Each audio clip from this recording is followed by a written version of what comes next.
Hosana putra Daud. Selamat hari Minggu. Yang di luar selamat hari Minggu.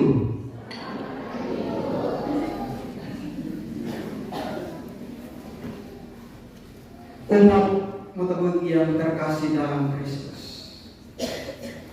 selamat datang, selamat bertemu kembali di rumah Tuhan ini.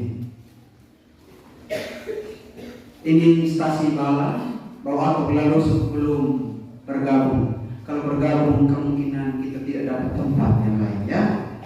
Jadi selamat datang, Hosana putra Daud. Bapak mama, saudara-saudari, para frater, suster yang terkasih dalam Kristus. Masih Katolik kan? Yang di luar masih Katolik? Mari kita buktikan. Sembukah saya Katolik sejati atau hanya KTP? Katolik tunggu pesta. Seperti hari ini. Ramai kita.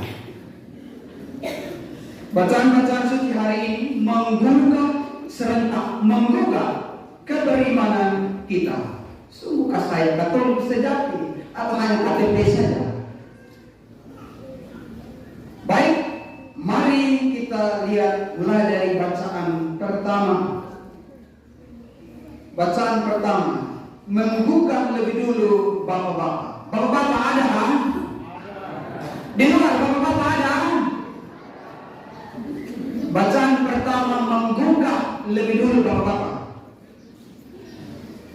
Kitab Yesaya bilang begini, Tuhan Allah telah memberikan kepadaku lidah seorang murid, supaya dengan perkataan aku dapat memberi semangat baru. Mari kita gugah bapak lebih dulu sekarang, ya mama. Bapak dulu sebentar kurang mama.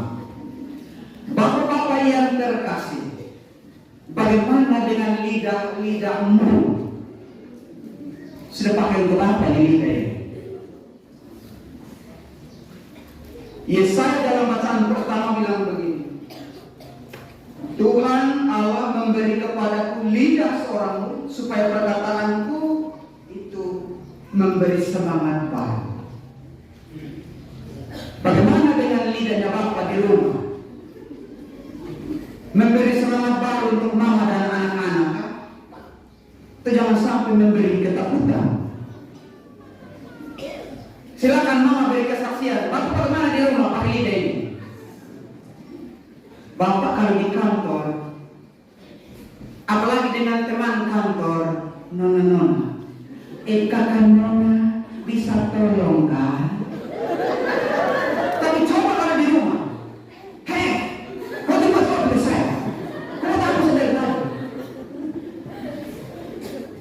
lidah kalau digugat oleh Yesaya itu di rumah. Bagaimana dengan kehidupan saya bertetangga, lidah saya, bapak-bapak? Dan sampai omong saya yang besar, pelaksanaan nol.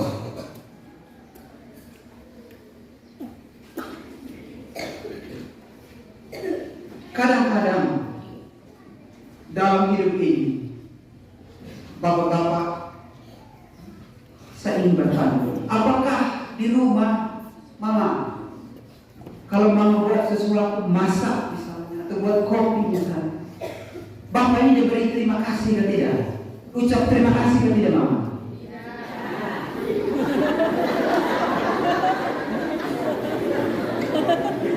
Tak coba kalau makan di warung Mbak Jawa punya. Sudah bayar, terima kasih ya Mbak, besok serahkan lagi.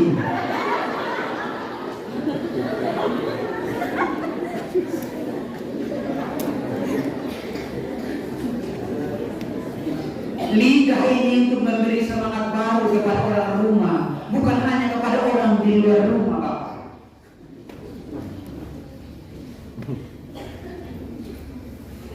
Dengan anak sendiri seperti mau makan saja.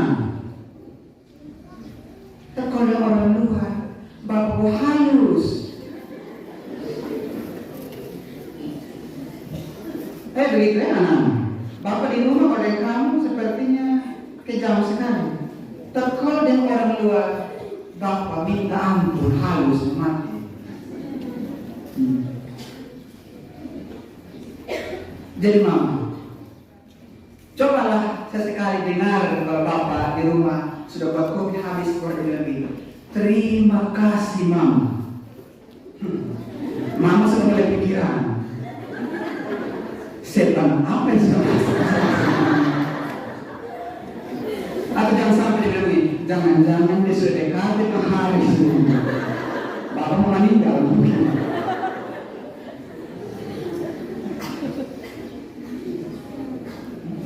Lidah. Oke, jangan terlalu banyak untuk bapak. Sekarang untuk mama. Mama ada kan? Tuhan Allah memberiku lidah seorang murid supaya perkataanmu membawa semangat baru. Oh ya mama, bagaimana dengan mampu lidah selama ini?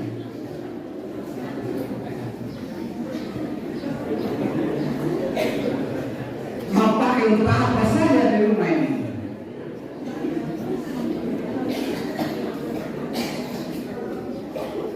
Kita dengar bacaan pertama, bacaan Injil yang tadi di luar. Tuhan mengendarai keledai, tapi dia pinjam. Disuruh murid pergi pinjam orang punya keledai itu. Dan kalau orang tanya katakan Tuhan memerlukannya dan ia segera mengembalikannya. Ingat Bapak, segera mengembalikannya. Sekarang kita mau cek, menggugat mama punya lidah ini. Mama, bagaimana lagi mampu lidah kalau pinjam orang ibadah? Aduh, satu sekali. Nanti 3 hari seakan kasih pulang. 3 hari orang kau mau apa? Sedikit kocek. Apa memang punya orang aja itu saya juga.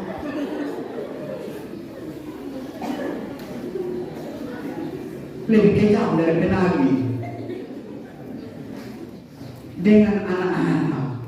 Oh, di rumah kebun binatang semua. Anjing, babi, kuda, kerbau, semua ada.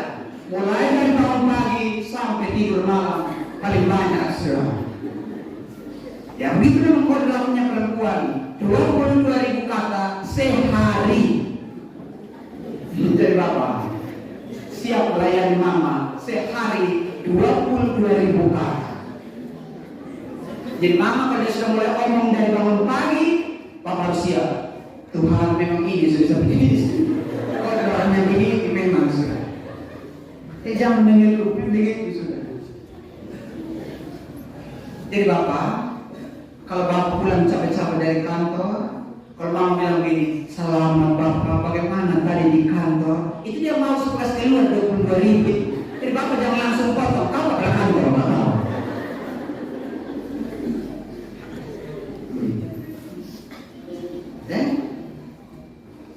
Itu untuk mama.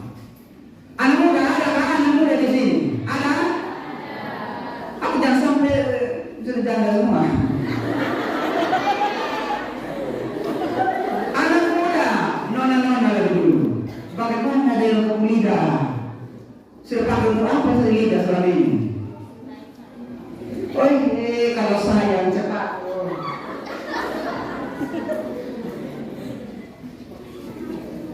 Hati-hati dengan lidah ini nona. Apalagi kalau dia bilang begini, laki-laki bilang begini, saya tidak butuh yang luar biasa, saya butuh yang biasa-biasa.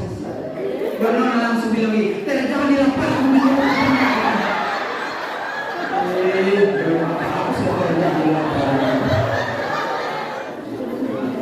Begitu juga dengan kakaknya. Dia bilang begini, saya cari orang yang terima sama kekurangan. Tapi dia standar harus tinggi, putih, langsing, siap, tahan mati.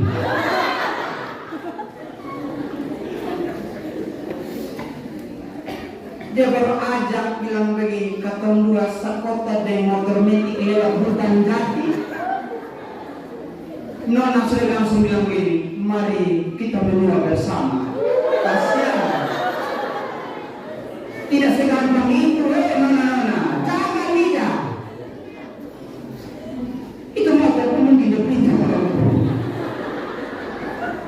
Itu baru lidah. Satu lagi dari bacaan pertama.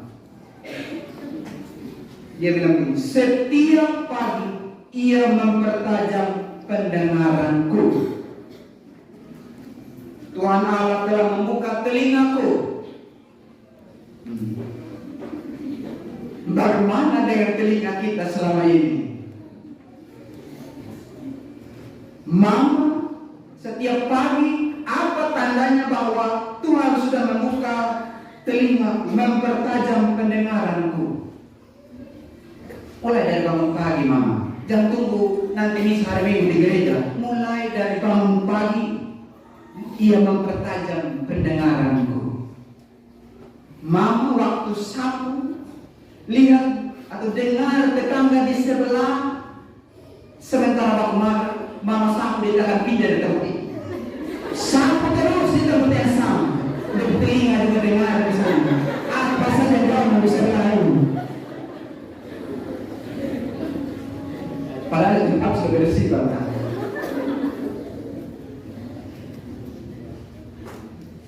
Pilih dari bukan kita mau omong orang, tapi kau sudah dengar kalau kalau sudah begini hancur, sudah ke belakang tidak ada yang benar, hancur semua. Apalagi kalau Mama sudah mulai turunkan volume suara, lebih berbahaya. Bapak-bapak bagaimana dengan pendengaran? Tiap pagi pendengaran ini dipertajam oleh Tuhan. Dengan cara apa? Anak-anak, tiap pagi Tuhan mempertajam pendengaran. Dengan cara apa?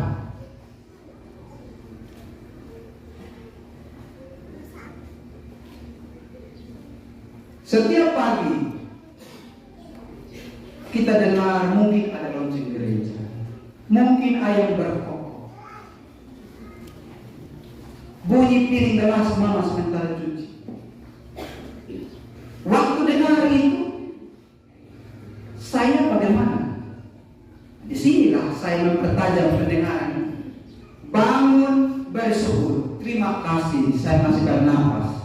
Terima kasih saya masih bisa lihat saya punya istri, saya punya anak, saya punya suami.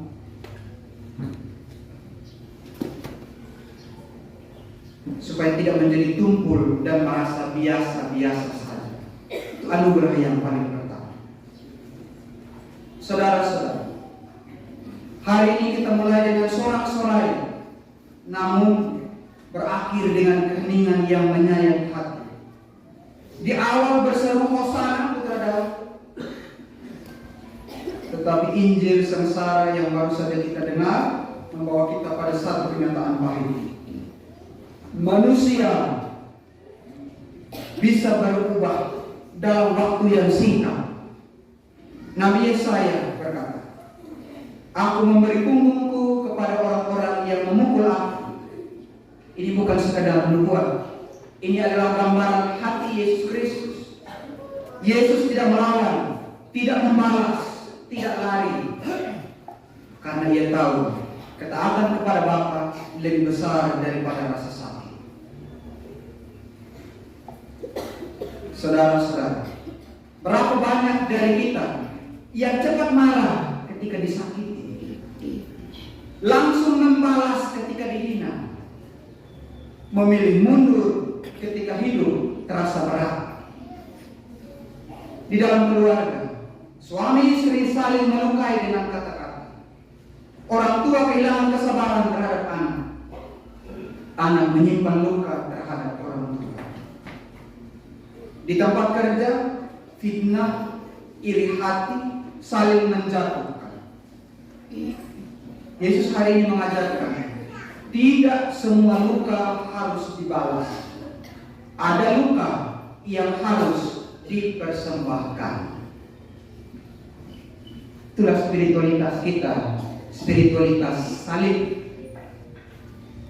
Yang bagi orang Yahudi, salib itu sesuatu yang mengerikan, tidak diterima antara langit dan bumi, tergantung. Dan bagi orang Yunani, salib itu kebodohan. Orang lain yang buat, orang lain yang tanggung jawab. Siapa mau begitu? Itulah spiritualitas kita, spiritualitas salib. Mari bertanya dalam diri, bagaimana saya selama ini dalam kehidupan berumah tangga? Cepat marah, salah sedikit meledak-ledak, langsung membalas ketika dihina,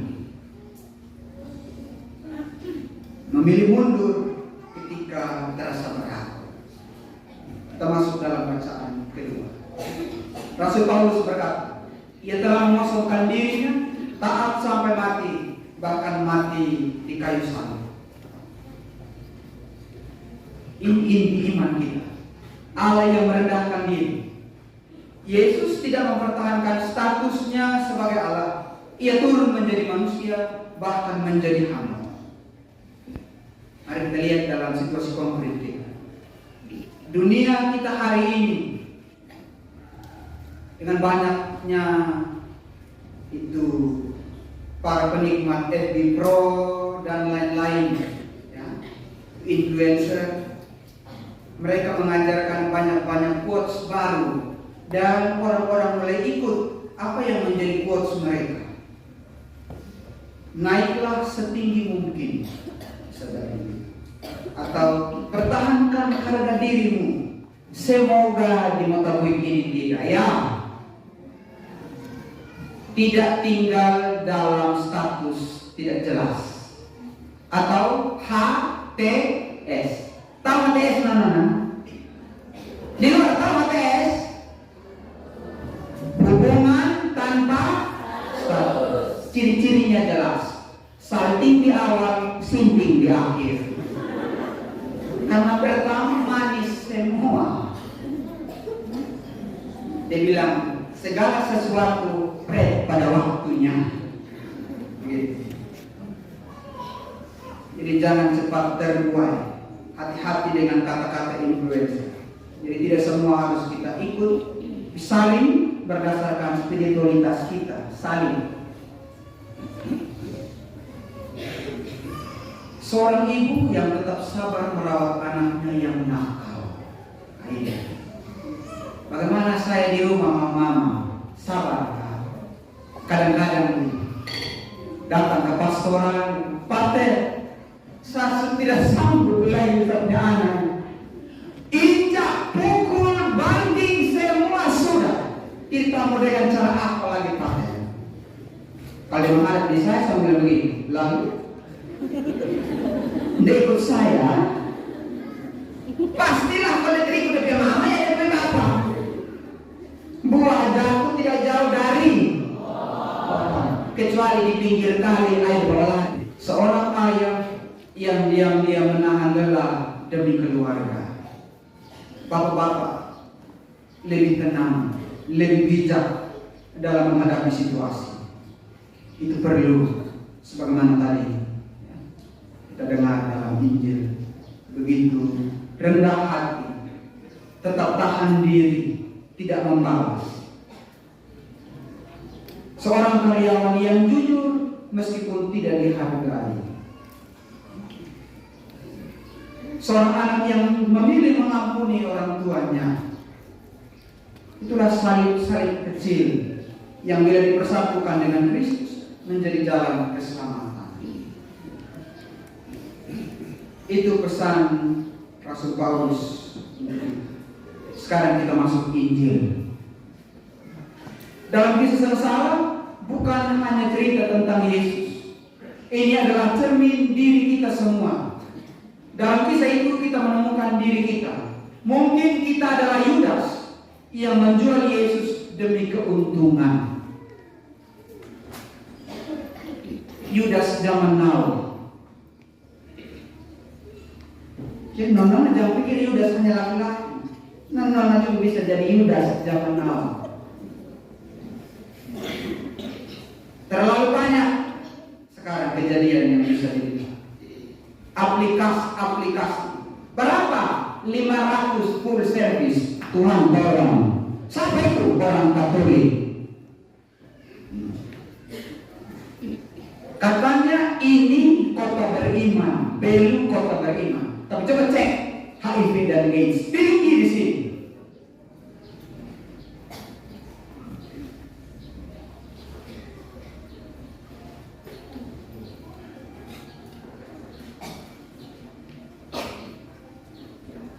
Mungkin kita adalah Petrus yang menyangkal saat takut. Oi Petrus, waktu makan dengan Yesus, minum anggur, dia bilang, Tuhan, kemana saja kau pergi saya akan ikut. Pikul salib saya ikut. Tadi kita dengar 3 kali menyangkal. Perbuatan kau yang membuat kami tidak 3 kali. Bisa jadi dalam mimpi saya juga adalah Petrus. Saat senang, saya bilang, kau adalah segalanya bagiku. Saat susah datang, mau cari-cari apa memang dua hal.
Ia tidak berhenti mengasihi, bahkan dari salib ia masih berkata, Bapa, ampuni mereka. Saudara-saudara, barangkali kita ini Yudas mengorbankan iman demi uang. Kita ini Petrus malu mengakui iman di depan orang lain. Kalau di tempat seperti ini yang mayoritas itu tidak akan canggung dalam nama Bapa dengan gagah berani. Tercoba kalau dia keluar dari sini yang bukan mayoritas di tempat makan, muat senang Bapa dilecehkan seperti usir lalat. Kita mungkin juga seperti orang pamer, ikut arus, ikut-ikutan dosa, atau mungkin seperti Pilatus. Minggu Palma bukan hanya tentang Yesus menderita, tapi tentang kita yang sering mengkhianati dalam Dia. Saudara-saudari terkasih, hari ini di tangan kita memegang palma. Tetapi beberapa hari lagi kita akan melihat salib. Pertanyaannya, apakah kita hanya mau bersama Yesus saat Hosana, sorak-sorai yang rame-rame, yang riuh meriah itu, atau juga saat salibkan dia. Yesus tidak cari pengagum, Yesus mencari murid. Bukan hanya yang bersorak-sorai, tapi yang berani setia sampai akhir. Sehingga semoga yang rame-rame begini tidak hanya Minggu Palma sampai Minggu Paskah, tapi sampai selama-lamanya. Amin. Ya. Yang dikatakan amin. Tidak hanya sampai Minggu Paskah, tapi sampai setiap minggu. Amin. Yakin. Kita gugat nanti di minggu setelah Paskah.